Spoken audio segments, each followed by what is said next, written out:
As you can see, the title of the lecture is Bodies for Sale.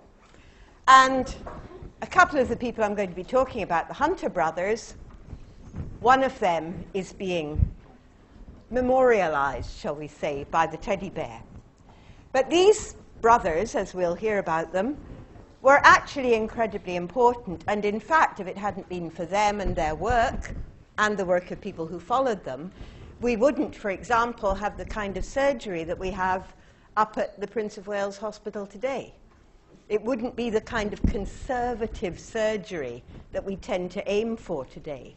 In other words, conservative as in conserving, trying to save as many parts of the body as possible and trying to be as little intrusive as possible, make smaller cuts, invade the body, affect the body as little as you possibly can.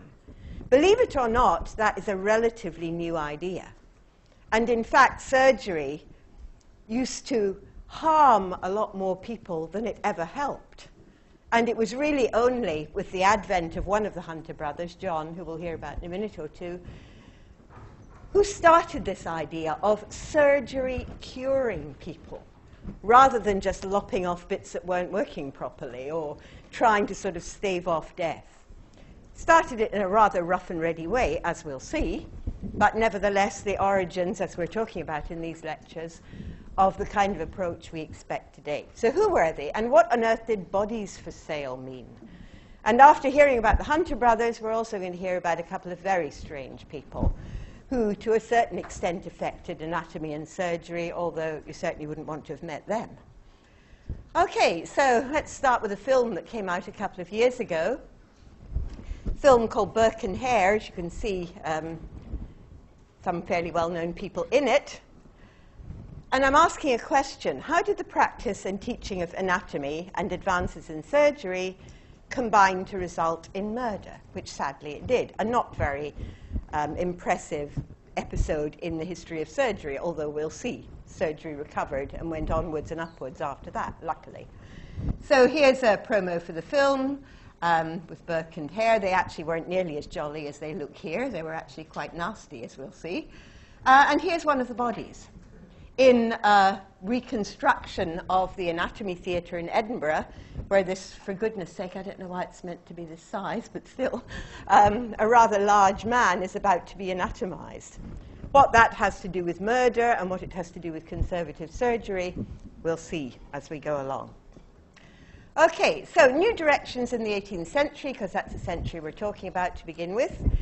University teaching was declining. 18th century was not a good century to be at university. They had a bad reputation everywhere. After the 17th and the 16th century, when it had been a great place to go. This does happen. Universities go up and down. This was a bad period, particularly if you were a student who wanted to do any anatomy. Why? Well, you can see partly from this cartoon here, which is meant to be satirical, obviously. Here's an anatomy taking place in a university. Here's the professor, perhaps up in his chair. Here's the people with their sleeves rolled up doing the anatomy. Here's part of the intestines, presumably, coming out, put into a rather rough and ready bucket here. These satirical pictures, for some reason or other, nearly always had a dog in them. There seemed to be some idea that this was a kind of extra feed for the dogs. In fact, this didn't happen at all, but nevertheless, it was a, you might say, urban myth. In fact, it even extended to Sydney. When Sydney University Anatomy School was open in the 1880s, Professor Anderson, Anderson, I've got his second name, anyway, who opened it from Edinburgh, he had a dog. And when he used to come and see the students and how they were getting on, quite often at the weekend, he would bring his dog with him. And the rumour started in Sydney that the professor's dog was eating bits of the bodies which were being anatomized, which was rubbish, of course. But you know how these rumours get going, and it always makes things a bit more interesting. So not good in this period. So what happened? Obviously something happens. If something's not good, something starts up to take its place, and that's exactly what happened. Private anatomy schools set up in the 18th century, and they were set up as money-making ventures. Entrepreneurs. And a couple of these people who jumped in on this bandwagon, you might say, were the Hunter brothers. Not in Edinburgh, but in London, capital of Great Britain. They were medical entrepreneurs. They were out to make money from medicine. Not that they weren't, well, at least one of them was reasonably qualified. The other one wasn't very well qualified. But qualifications were a bit iffy in those days anyway. They saw an opening. The anatomy was bad at the universities. Let's provide better teaching, but the students will have to pay for it because we want to make some money out of it. So how did this work? Well, the leading light in this was William Hunter. He was a respectable one. You can see this very sort of respectable picture of him here. If you read an 18th century picture, this tells you maybe he wasn't actually a gentleman, but he was trying to look like one.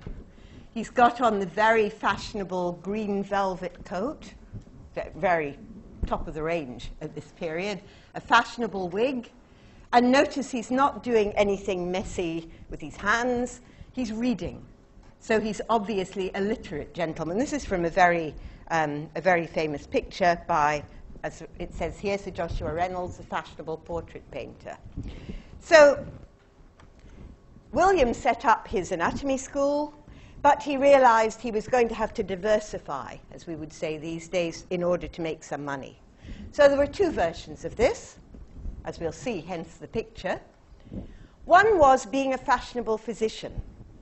That's his advertising promotion material, you might say, for being a fashionable physician. I may not be exactly a gentleman, but you can trust me to come into your house to attend to you. So that was one of his, and of course, he asked his patients to pay. They were all private patients. And secondly was the starting of the anatomy school, as I've said, for paying students. And these students, he was getting the widest variety of students possible, which of course was sensible to make a lot of money.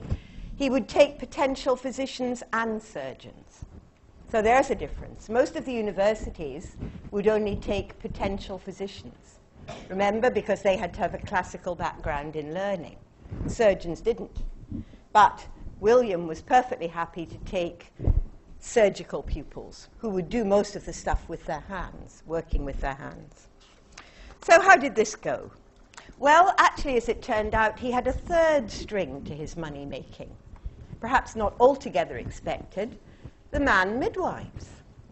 Remember we said in the last lecture, a long time ago, so cast your minds back, with the unfortunate issue of the witches and the midwives asking their patients to say little prayers while they gave them their medicaments or helped them have their babies or whatever. The church took against this, the medical profession took against it, the witches and the woman midwives, the wise women, went underground a bit. And remember we said at the end of the last lecture, this left the field wide open for man midwives. And here's a satirical picture from the time showing that these men weren't altogether respected. You can see one side of him's male and the other side is female. This is not current issues we have. This is something completely different. This is saying, well, you're a man, but you're really kind of doing what was a woman's job. Are you really as good as a physician or a surgeon, as it were? Well, they had to prove that they were. They had to prove to their patients, the women and the babies, well, they didn't have to prove to the babies, obviously, but they had to prove to the women who were having the babies that they were trustworthy. They had a very good clientele here, middle-class women living in the new cities and towns, who always wanted the next best thing. You could say to your friend, oh, who are you having to deliver your baby? Oh, well, I'm having one of the new man midwives. You know, I believe they're very good, probably more trustworthy than those old women that we all used to have. And Lady So-and-so has plainly had one, so they must be okay. So word of mouth, but not just that. What do the men midwives introduce? Technology. Something that the female midwives in the villages never had. Forceps. First time forceps are able to be used for helping births that are obstructed. We still get obstructed births today, obviously. We still use forceps today, although we use other means as well. But this was the first period forceps to help the baby out was used. Big, big attraction for middle-class women. You don't need to go into labor for days. You can have your baby assisted out, and perhaps with no damage to you or the baby. The school and the Hunters also produced anatomical atlases. Books, big books with, as you can see, the kind of picture that's depicted here, from life. Sadly, of course, in the case of this little baby, probably not from life, because this was obviously a woman who'd been pregnant, whose body had been dissected. Plainly, she had died. But this is the first time anybody actually gets to see a baby in position in the uterus. And so this will plainly help you for delivering the baby, because you can see the position it's in. Nowadays, of course, we've got ultrasounds and all the rest of it. But this was the first time the baby actually lost its privacy, as it were, inside. So the school, the Hunter's School, has technology, it has the books, and it has, it has publications. So it's got a lot going for it here. What about the other brother? The other, and he's the one that the teddy is actually memorializing. John Hunter.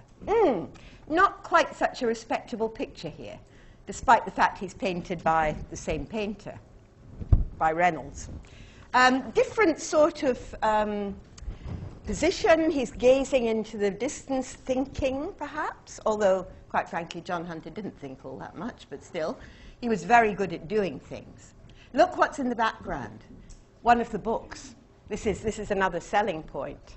One of the books that they published with the anatomical specimens in it. Okay, writing and a bit of paper, but that was actually a bit of PR, quite frankly. John was pretty well illiterate. William had been the oldest brother of the family. John was the youngest. He'd never really gone to school. He had one of these childhoods where you run wild in the woods and make things with your little knife and stuff like that. But he was brilliant with his hands. So William brought him in as a partner in the school. And we'll see why. They wanted to attract paying students. These students wanted anatomical demonstrations and hands-on experience. So they needed to see good dissections, not the crummy ones that were being done in the university. So William decided sensibly to keep it in the family. So he brought John in to do the anatomical demonstrations, to do the dissections, and to guide the students who were also doing the dissections and who would hopefully turn out to be surgeons, as John himself was. He was a surgeon, not a physician. So supposedly uneducated, but very good in other ways. So John Hunter's legacy, this is why we've still got the teddy.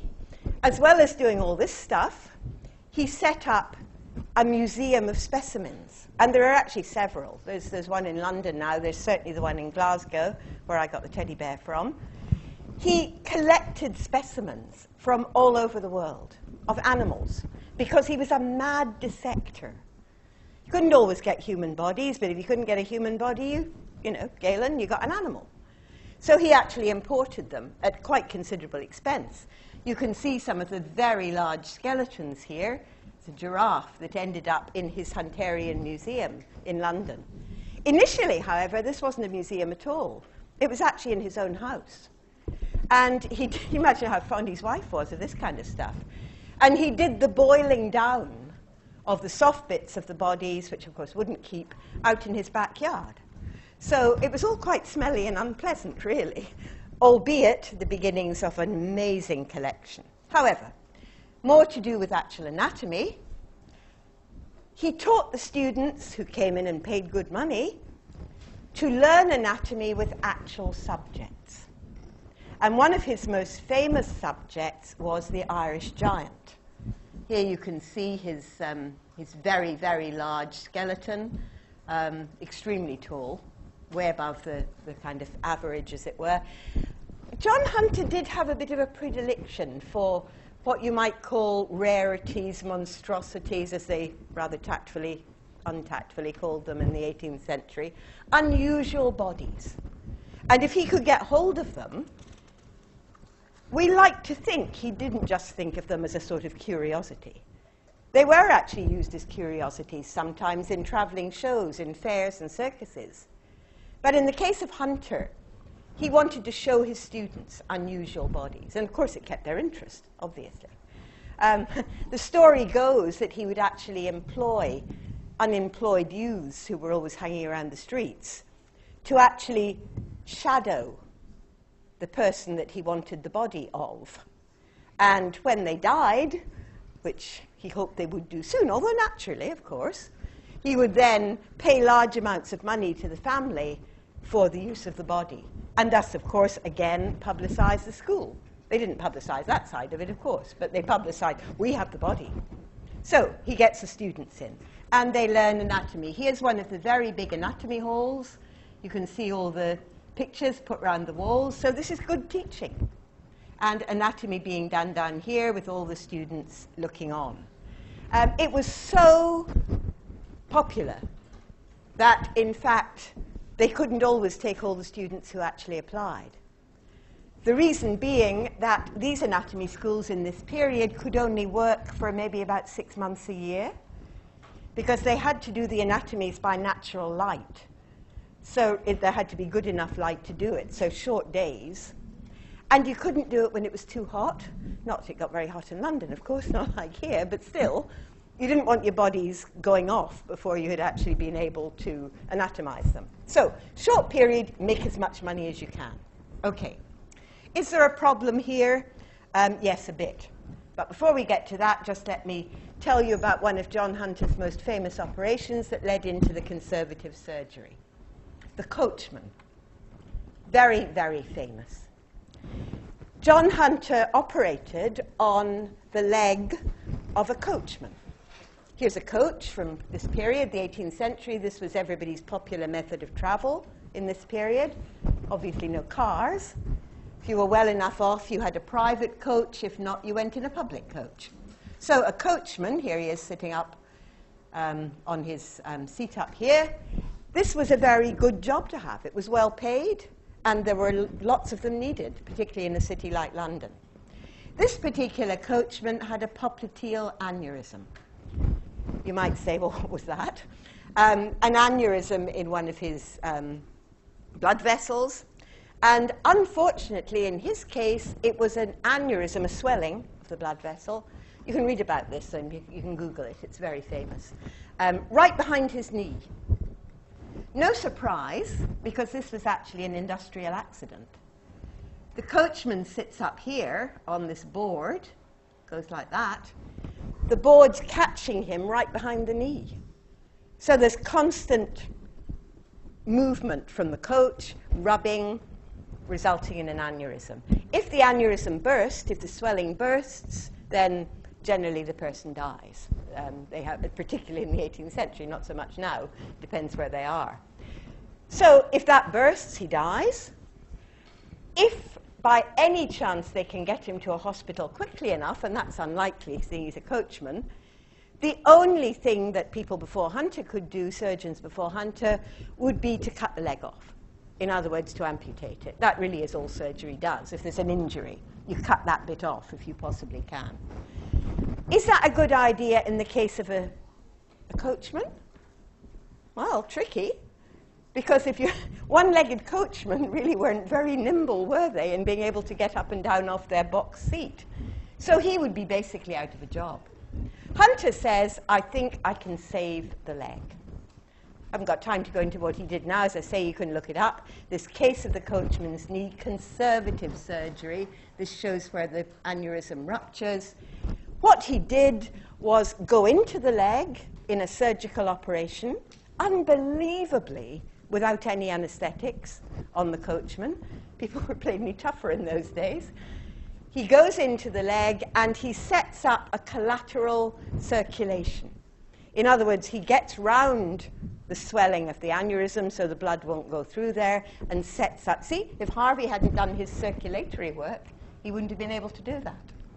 He does this, he stitches it up, and believe it or not, the coachman lives. Whether he went on to be a coachman, who knows? And Hunter reports it. Well, actually, no, Hunter doesn't report it because Hunter's illiterate, basically. Fortunately, he has a student, a bit like one of you, who follows him round and takes notes on all he does. So the student actually reports it, that Hunter has managed to save a leg. Now, it didn't mean he was going to do hundreds of these, obviously, but it was the first. And it was the first idea that, apart from Paré, who made an effort, if you remember, that surgery could actually save. It could cure. This is a completely, well, almost completely new idea. So this is great. School's great. Anatomy's great. Surgery's great. Excellent. One small problem. The supply of bodies. You need quite a lot of bodies to keep a school like this going. Because the students, if they're not going to get their hands-on experience, are not going to pay you the money, are they? So worry about bodies going to come from. Here's where we get to the dark side. How are bodies going to become available as teaching material? Well, what was available already? What was available was some bodies of hanged felons, that just means criminals, which had been granted by a royal decree in the 17th century, that was a century before, but notice, these bodies weren't available to private anatomy schools. They were only available to the universities. And anyway, not many of them. Because, as we've already said, it was not popular for the relatives of even criminals to give their body over to the anatomists. And anyway, despite what you hear, there weren't all that many who were hanged. In fact, in the 18th century, we should know that, shouldn't we? Although it's seen as being a really bad century for hanging, actually quite large numbers of people were reprieved. And how do we know that? Because they ended up where? Any ideas? 18th century reprieved criminals? Yeah, that's right. That's what they did with them. Initially, they put them on a ship and left them in a river, on an old, broken-down ship. Gradually, they realized, why don't we just get rid of them? So, in fact, if it hadn't been for criminals in the 18th century, they wouldn't have been sent over here. So, not as many as we thought. The trouble was, families saw dissection of a body, even a criminal, as an extra punishment. All right, they were hanged for whatever they'd done. They'd murdered somebody, they'd stolen something. But surely that was enough punishment. Dissection was seen as an extra punishment. In fact, it was referred to as a further terror and a particular mark of infamy. The reason, of course, for that is it's not many years away from where criminals were actually cut to pieces on the scaffold when they were executed. So in the public mind, in ancestral memory, you might say, they think of this anatomy as being a punishment. So unsurprisingly, they're not terribly happy with giving bodies. Here are some of the rather unpleasant-looking men, as you can see in this picture, who used to at least attempt to get hold of the bodies. How did they do that? You can see here's a body in a basket. Here's a couple of people, here's somebody running away. Here's perhaps a night watchman finding out what's going on. What is going on? Well, here's what's going on. Problems for sources of bodies. Occasionally, they tried making deals with condemned prisoners. You went in, the Hunter brothers, or not them, usually their students, would go into the prison and say, look, we know your brother or son or whatever is going to be hanged. How about if you give us the body and we'll give you some money to help you, because they were nearly always poor people. But even then, it shows you how much the prejudice against this kind of thing was. Even then, families weren't happy. And also, they had a bit of a suspicion they mightn't actually get to the money in the end anyway. So that wasn't such a good one. Okay, attempt number 2 to get bodies. Body snatchers. Aha, that's what these rather grim-looking blokes were. They did deals with poor law hospitals. Poor law hospitals were hospitals where people who had no money, who were basically destitute, went. It was a charity, so they were just expected to take whatever they got there. The body snatchers would make a deal with them, the hospitals. Why spend money burying these people when they die? Why not pass them over to us and we'll give you a small fee for them. Apparently that did work sometimes, a bit. They also made deals with grave diggers, because these poor people who died would usually be put in a mass grave. Usually the bodies would be kept for a while, the diggers would dig a big grave, and then they'd put all the bodies in. This wasn't popular. Very few of them had relatives, so if you said to the grave diggers, just pass the bodies to us, we won't say anything, and we'll give you some money, again. So these were ways of getting bodies. The most famous, of course, was the body snatching. The traditional picture was of grave robbers coming and digging the bodies up and taking them off to the anatomy schools. Actually, they didn't do that much because it was a lot of work, and you were likely to be caught. But, interesting legal point. Bodies, human bodies, your body, everybody's body, is actually not property. So the law around bodies is a little tricky. Can you actually, I mean, we've got this whole period, of course, where there was still the slave trade, so you might say, well, that was a bit hypocritical, wasn't it? But nevertheless, they weren't legal property. So if the body snatchers were going to take a body, they had to be very careful to take everything off it before they could be accused of actually stealing anything that was on the body. But they were careful about that. And finally, of course, the poor were at risk because they were the ones who went to the poor law hospitals, were buried in the mass graves. But guess who panicked? The middle classes. Of course they did. They were fueled by the popular press. Nobody is safe from the body snatchers. Are you sure your relative is in the grave where you buried them? Are you sure they aren't sitting in the Hunter's Hospital being anatomized by cruel and callous students? So supposedly, if you can see them in Europe today, graves that have railings around them. You can actually see them in some of the old graveyards in Australia. Put railings around them, supposedly to stop the grave robbers getting in and stealing the body. Of course, you had to have money to do that. Actually, as it turns out, that probably wasn't the reason for the railings. The reason was actually that grave diggers used to, if they'd already dug one grave and they had a body there, they would just put another body in at the same time. Or if there was a grave that was easily to get to, you would put another body in to say digging another one. This is what they were really trying to stop. Nevertheless, it looked as if they were keeping their bodies safe from the anatomy schools. Okay, so bodies were difficult. This whole unfortunate situation came to a head in Edinburgh. This is where we come back to our picture of the large man. A very, very popular anatomy school in Edinburgh in the 1820s, run by Dr. Robert Knox. A well-known man, wrote lots of books. He was a naturalist as well as being a physician and a surgeon. And he ran his anatomy school in the centre of Edinburgh in the 1820s.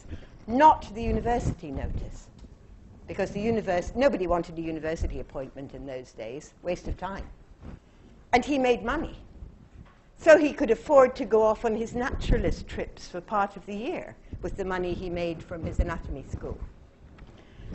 And bodies, again, like in London, equaled fees. So he needed a constant supply of bodies. Edinburgh's a smaller place than London. Where is he going to get his bodies from? Well, in true 18th century style, a couple of entrepreneurs appeared. If you want something, I can get it for you. Who were they? A couple of blokes called William Burke and William Hare. Both called William, as you'll notice. I'll show you a picture of them in a minute. Suppliers of bodies and supposedly accidental mass murderers. In fact, two of the first people who are often referred to as mass murderers. Not that was what they were after, as we'll see, but nevertheless they became that. So possibly this body on the table was one of theirs, although it seems unlikely because he would have been a bit large to actually get into the anatomy school. Here we have an actor portraying Dr. Knox, and here we have the students, still got their hats on, notice, all male, of course, in this period, got their notebooks and taking notes. He was a very popular lecturer, was Dr. Knox. Apparently, he was charismatic. He got everybody's attention, they were interested, and this was obviously going to be useful. So, Burke and Hare, there they are, in typical 19th century pictures. Look at the pictures. Can you see from that picture who was supposed to be the really evil one and who was the one who was just easily led? Can you tell by the pictures? Who do you think was the evil one? Hare. Yep, he was the evil one. Look at him. Oh, you wouldn't trust him, would you? And here's Burke. Oh, just a simple lad. No idea what's going on, really. Just go. Actually, as it turns out, it possibly was Burke who was actually the ringleader. In Edinburgh, it was very, how do we say, xenophobic. A big issue was made of the fact that they were actually both Irish. They weren't Scottish. We couldn't possibly have anybody who was Scottish who would do these ridiculous things. So, what are they going to do? This is what they're going to do. Mass murder. They evolve a cunning method of murder, which sadly gets poor old Burke's name. It's referred to as Birking. Here they are.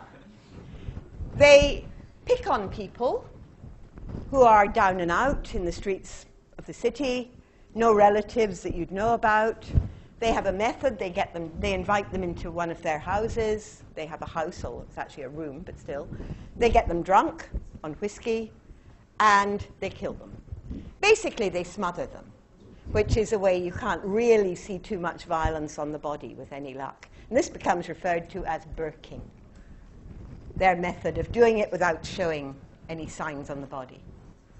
So there are no police force at this time. There's a watch. There are Bow Street runners in London, but there's no organized police force. So the only way in Edinburgh they can find out what's happening is from witnesses, informants. Fortunately, by the time they've killed about, well, we don't really know how many, possibly 10, possibly 20, possibly even more than that, they get careless, which is what tends to happen with mass murderers. They don't always get caught because of the cleverness of the detectives. It's often just carelessness. They get drunk, which is never a good idea. And in fact, they're more or less caught in the act. So finally, the authorities pay attention to all these people who've been disappearing, and they're arrested. Then comes the question, what were they doing with those bodies? Why on earth were they killing so many people, down and out people? Doesn't take very long to work it out. They put them on a trolley. They wheel them off down the hill, not very far, to Dr. Knox's rooms at night time. A student comes out, money changes hands, and they take the body in. There's been a second method of finding out what's going on. A couple of the bodies who end up on Dr. Knox's table are actually well known in the streets, and some of them actually have relatives. So the whole thing turns into a major scandal. Scandal and shame. And despite the fact all the people who've been killed are down and outs, it's middle-class people who get panicked. We're not safe in our beds. We're going to be fodder for the anatomy school. Well, of course they're not. But that's the way it's done in the papers, not unlike today, really. So here we have in the paper, one of the new broadsheet papers that are out by now, execution, confession, and a list of all the horrid murders committed by Burke, and also the decision of Hare's case. Aha! Oh, and here we have again, innocent old Burke, evil Hare, who looks positively reptilian by then, and one of the poor people that they've actually murdered, poor Daft Jamie, as he was called in rather insensitive language at the time, who's killed and taken to Dr.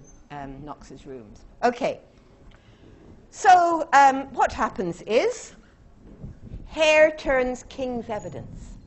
That's the other way they get evidence in those days, not from forensic stuff, because nobody does that in those days. If there's a couple of people or a group of people who've committed a crime, they try to get one of them to confess and promise them a pardon if they do that.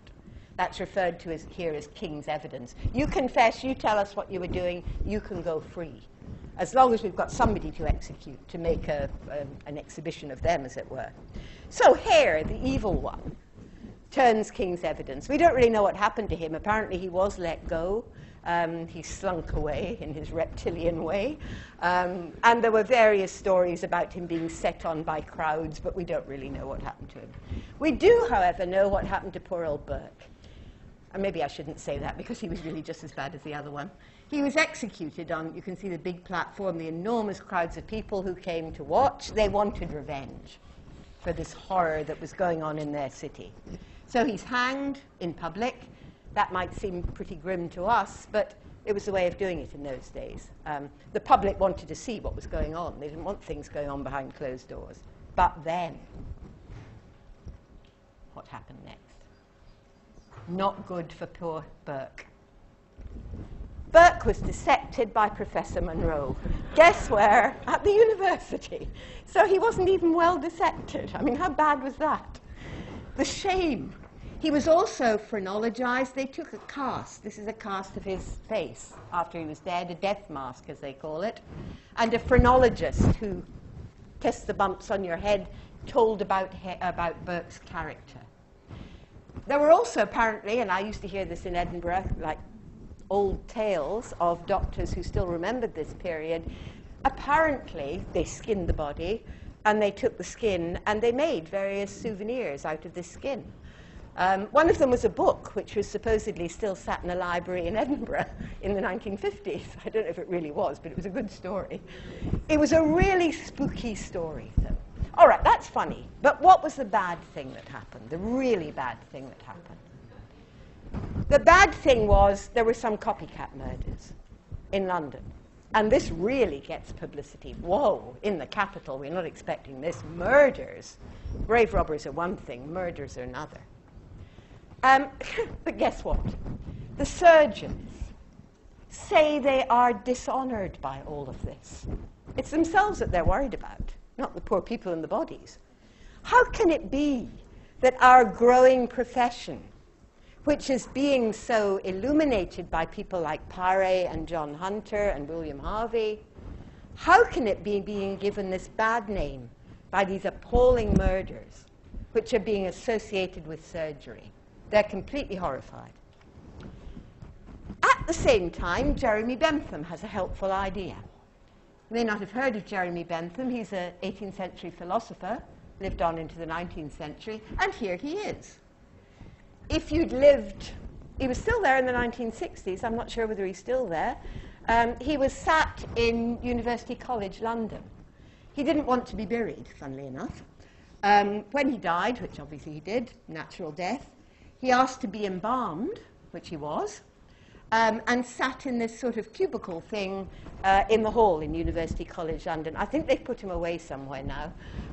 He may have been mouldering, I'm not sure. But he was certainly there until fairly recently, except for his head. They couldn't actually preserve his head, so they had to put a wax head on it. So there he is, Jeremy Bentham. What did he say? He said, and remember he's an 18th century person, poor people ought to be grateful that they've been supported, not that they really were, for so long in their lives, and they've given nothing back because they're poor people. At the very, this is a simplified version of what he said, obviously, he had it in much more highfalutin language. He said, why don't the poor people give back their bodies for science? And that way they'll have lived a useful life that they plainly haven't lived up till now, was the underscoring of that. So, not taken completely seriously, but nevertheless there are hints of it in the Anatomy Act. And this really is the main point, the Anatomy Act of 1832. We're still, to a certain extent, living under that now. And the Australian one, various Anatomy Acts which were passed in Australia, were very similar to this one. There have been amendments, but it's not dissimilar. 1832. What did it say? It said anatomists and surgeons were free to take the bodies of the poor and indigent, in other words, people who didn't have a home or a means of income, when they died. Obviously, you couldn't murder them. You had to wait till they died. But you were free to have them. They were more or less your raw material. Now, that actually wasn't very different from what had been happening anyway, but it made it legal. So these were the bodies who were to be freely available from the poor law hospitals, from the people who the grave diggers couldn't be bothered burying. That's who the Anatomy Act gives to the surgeons, to try to get their good name back. John Hunter has made them so good with his conservative surgery, they want to make their name shine again. However, just to finish off, to lead into next week, there's a little bit of criticism going on here. You might say a little bit, not quite a lot really. Just as the anatomists and surgeons are raising their profile, are getting into the conservative surgery, are setting up all these schools to make a lot of money, along comes somebody with a niggle. Very famous publication he started. His name was Thomas Wakeley, and he started a new journal at the beginning of the 19th century called The Lancet, and it's still going today. He called it The Lancet for a reason. You know, lancet is a surgeon's knife that he cuts into the body. He called it The Lancet because he said he was going to cut into the bloated body of medicine. It was corrupt. It needed to be reformed. And with The Lancet, his new journal, he was going to do just that. Well, for heaven's sake, I mean, what was he complaining about? He was complaining about the uselessness of anatomy. He said, look, all right, a bit of it helps. Fair enough, Hunter's popliteal aneurysm, he did need to know about the circulation of the blood. That was a good thing to do. But that was physiology. That wasn't really anatomy. How much is a dead body that you don't even know? It's some complete stranger who's probably been suffering from some horrible disease that you don't know about either. You get it on the table. Doing that over and over again, what's that going to tell physicians and surgeons? Not a lot at all, says Wakeley. We need a completely new system. And what was the completely new system he suggested? Well, we're going to hear about it next week. Anatomy in the French manner. He said you need an organized system of anatomy. Large hospitals with huge numbers of patients, categorized into wards where they have specific problems. That's what you need. Because, of course, in this period, let's face it, large numbers of them die. But when they've died, then you can take them to anatomy, because you'll know what they'll have suffered from. So this, in fact, will help you to recognize diseases, possibly to help you cure diseases, with either physicians or surgeons getting a view of these bodies. So the place he suggested to go seemed quite counterintuitive. He suggested that new, young, aspiring students like you, who are interested in anatomy and surgery, shouldn't stay in London or Edinburgh or anywhere else like that. They should go off to Paris. And it wasn't Paris, beautiful Paris, for a romantic weekend. It was in the middle of the French Revolution, so it seemed like a slightly strange place to suggest people went. But if you went there, that was where you would get the training. So next week, we'll talk about anatomy in the French manner, postmortems, organs, tissues, and cells. We'll see you all next week.